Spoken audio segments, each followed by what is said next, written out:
गरीब साध साध सब नेक हैं, आप अपनी ठोरे।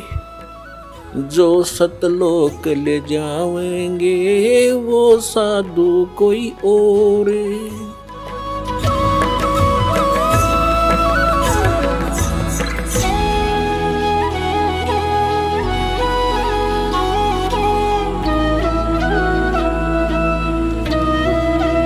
सतगुरुदेव की जय। बंदी छोड़ कबीर परमेश्वर जी की जय। बंदी छोड़ गरीबदास जी महाराज जी की जय। स्वामी राम देवानंद जी गुरु महाराज जी की जय हो।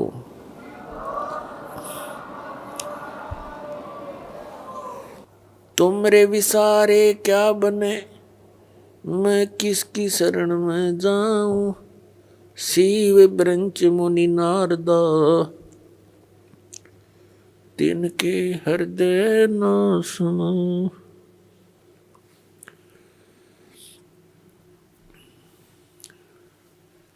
परम पिता परमात्मा पूर्ण ब्रह्म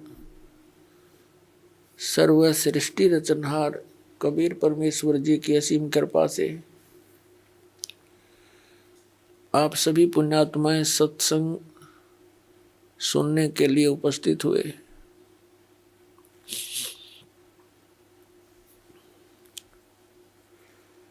सत्संग में आने से इस जीव को ज्ञान होता है, तू कौन है, यहाँ किस लिए तू ये जन्म और मर रहा है। तुझे ये मालूम नहीं अगले क्षण में क्या हो जाए, और फिर भी आप इतने निश्चिंत होकर के यहाँ बैठे हो। सत्संग में आने से इस प्राणी को ज्ञान होता है कौन से कर्म मानव के करने योग्य हैं, कौन से ना करने योग्य हैं। फिर मानव जीवन का क्या उद्देश्य है,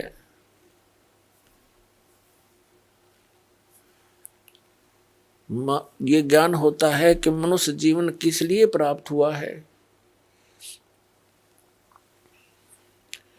फिर उद्देश्य से परिचित होकर के ये प्राणी उस परमात्मा के पाने के लिए तड़प उठता है, क्योंकि इसको अभी तक यथार्थ ज्ञान नहीं हुआ था।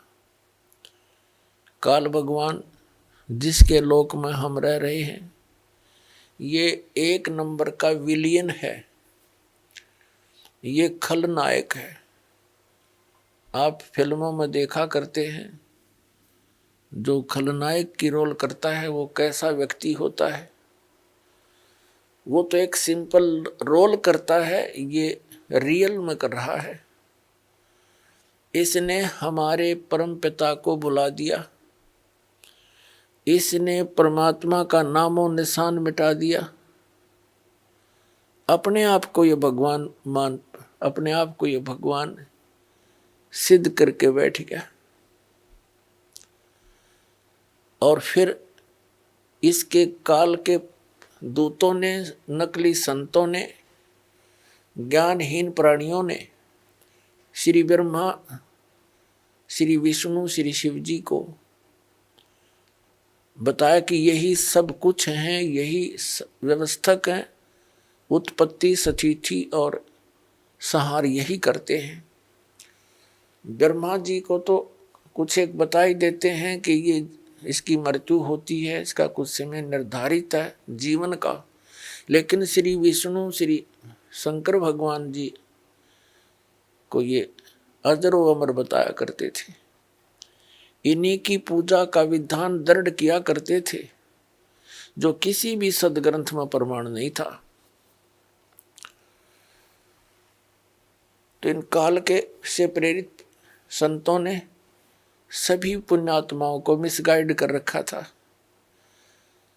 स्वयं परमात्मा आते हैं, इस अज्ञान को समाप्त करते हैं, अपनी प्यारी आत्माओं को सीधा राह बताते हैं।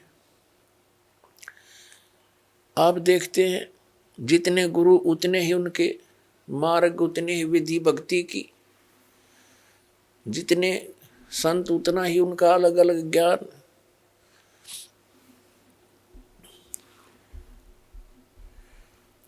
ये सारा कारण क्या है? इस काल भगवान ने सबको भ्रमित कर रखा है।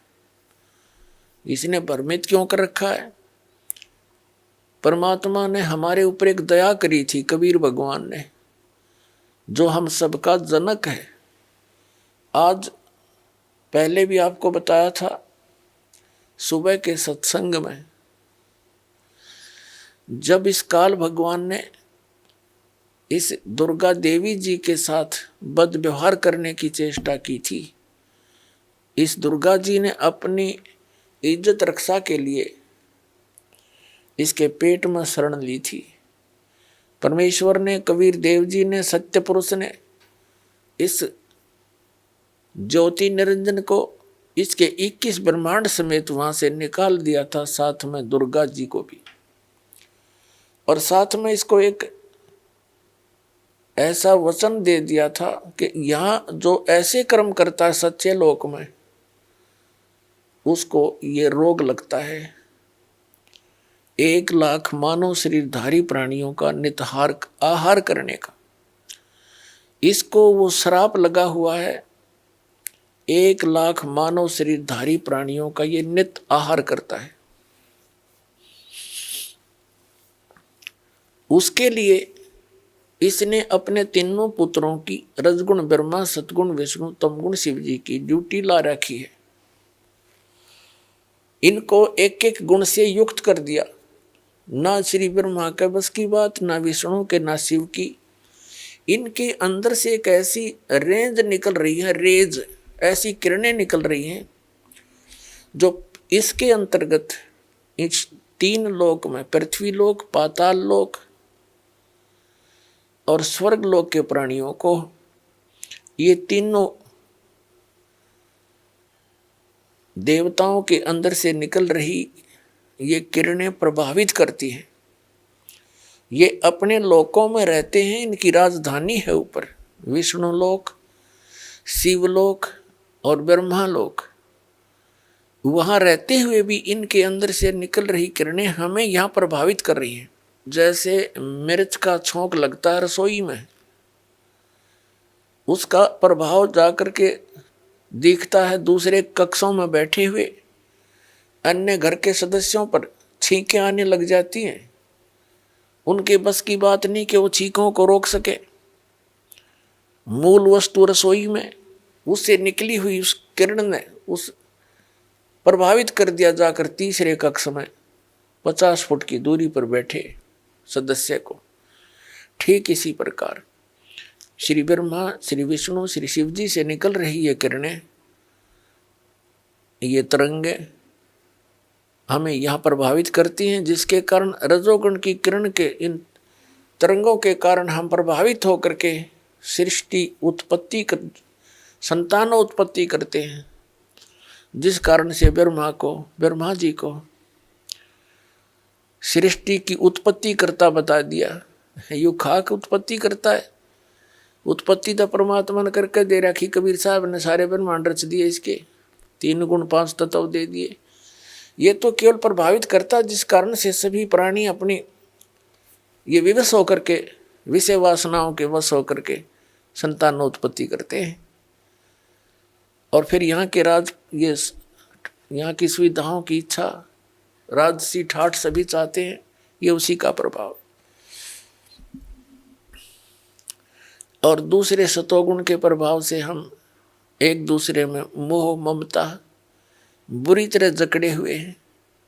जीव के बस का नहीं ये ममता मोह हटा दे किसी सदस्य से, संपत्ति से या इस संसार से।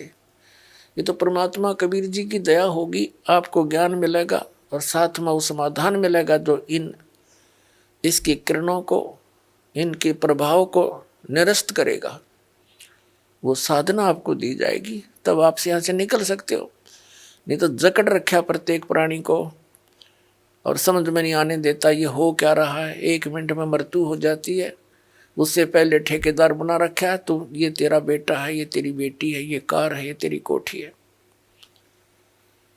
और फिर क्या है, छोड़ बुद्धू, तेरा कुछ नहीं था, चल गधा बन। ऐसी दुर्गति हमारी कर रखी है इस काल भगवान ने। और तीसरा जो शंकर भगवान है, उसके अंदर आपको पता ही है, तमोगुण के कारण एक दूसरे के साथ लट्ठम लट्ठा इतना क्रोध पैदा कर देता है, हिंसाएं हो जाती हैं। और ये संहार का भी कार्य करता है। 1 लाख मानव शरीरधारी प्राणियों को नित मार के अपने पिता काल के पास भेज देता है। जिस कारण से इस अपनी व्यवस्था, इसको भूख लगी हुई, इसको भूख लगती है, 1 लाख मानव शरीरधारी प्राणियों का निताहार करने का श्राप लगा हुआ है। और जिस कारण से इसने हम सभी को यहाँ मिसगाइड कर रखा है, अपनी खेती बना रखी है, जैसे कसाई बकरे पालता है। परमात्मा परमेश्वर वो हमारे जनक हैं, सबके मालिक हैं, उत्पत्ति करता कबीर भगवान जो काशी में दुल्हा रूप में आए थे, उन्होंने आके अपनी प्यारी आत्मा धर्मदास साहिब जी को मिले। उनसे कहा कि धर्मदास, तुम जिस लोक में रह रहे हो ये कसाई का लोक है, यहाँ कोई रहम नाम की चीज नहीं है। किसी का बेटा मरो, किसी की बेटी मरो, पूरा अक्षेत्र नष्ट हो जाओ, नो प्रॉब्लम, इसमें दया नाम की चीज नहीं है।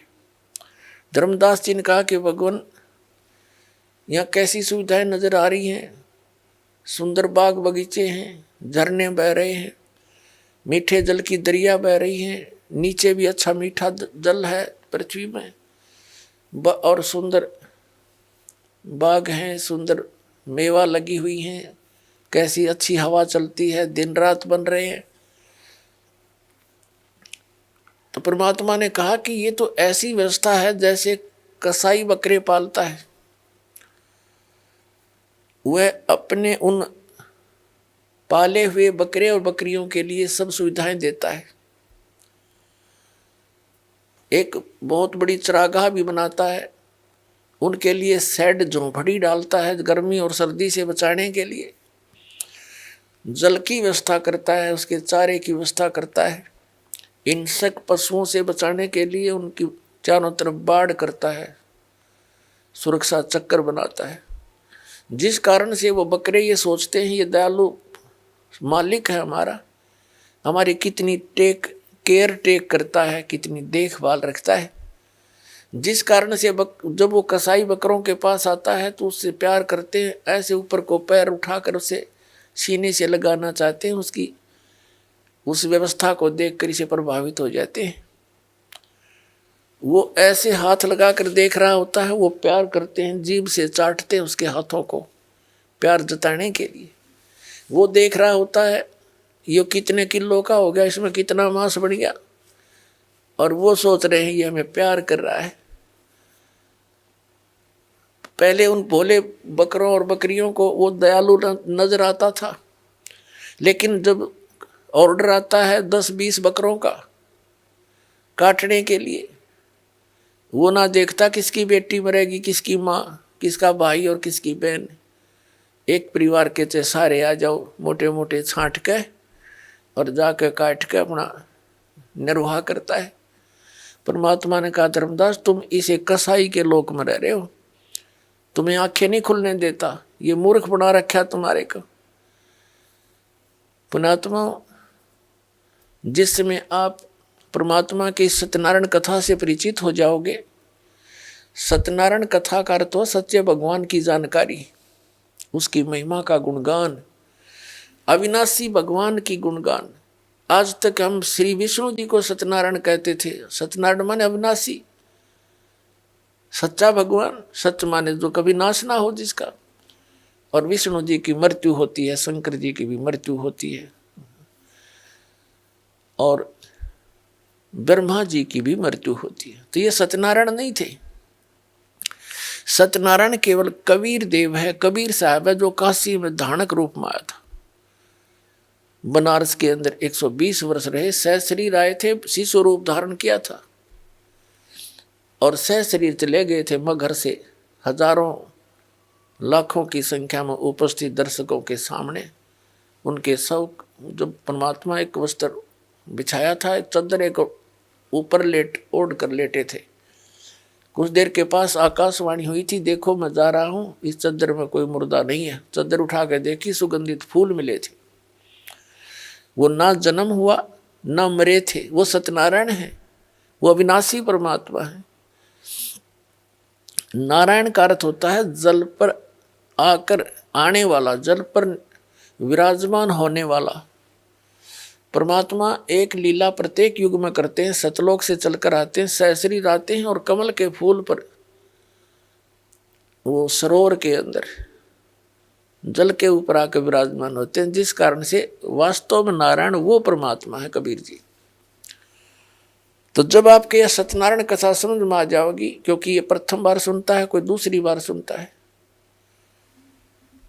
और जिन्होंने खूब सुन रखी है उनका समझ में अच्छी तरह आ चुका है।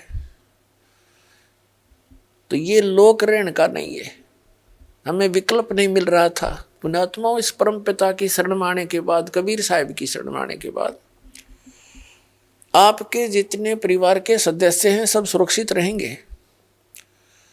आपको आवश्यक वस्तुएं उपलब्ध करवाएगा, तभी हम भक्ति कर सकते हैं। जिसके 24 घंटे टेंशन रहेगी कोई किसी ना किसी वस्तु की, तो भक्ति नहीं कर सकता। पहले तो आपको टेंशन फ्री करेगा। जितनी आपकी आस्था इस भगवान में बढ़ती चली जाएगी, जितना विश्वास बनेगा उतना ही आपके निकट आएगा।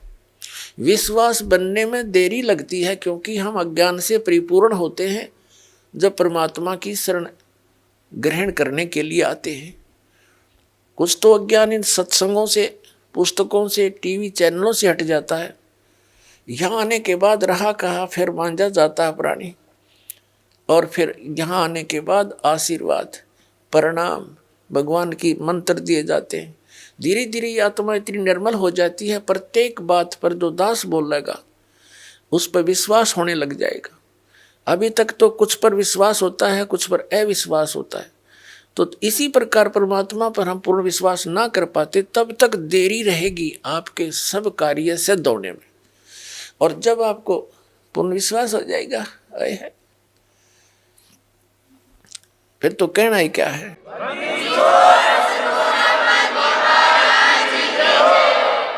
जिनको पूर्ण विश्वास हो जाता है, एक भक्त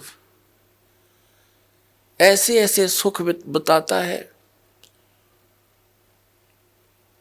कि उसका कहता है जी कितने एक बताऊं, गिनती नहीं। तो पुण्यात्माओं, भगवान है ये हमारा सच्चा पिता है, और अपने पिता को ही अपने संतान के दुख की चिंता होती है, और ये समर्थ है, हमारे सब काम करने में सक्षम है, सब दुखों को दूर करने में सक्षम है। ये समर्थ परमात्मा है। इस पर विश्वास करके देखो पूर्ण हृदय से, फिर देखना सारे काम ठीक होंगे।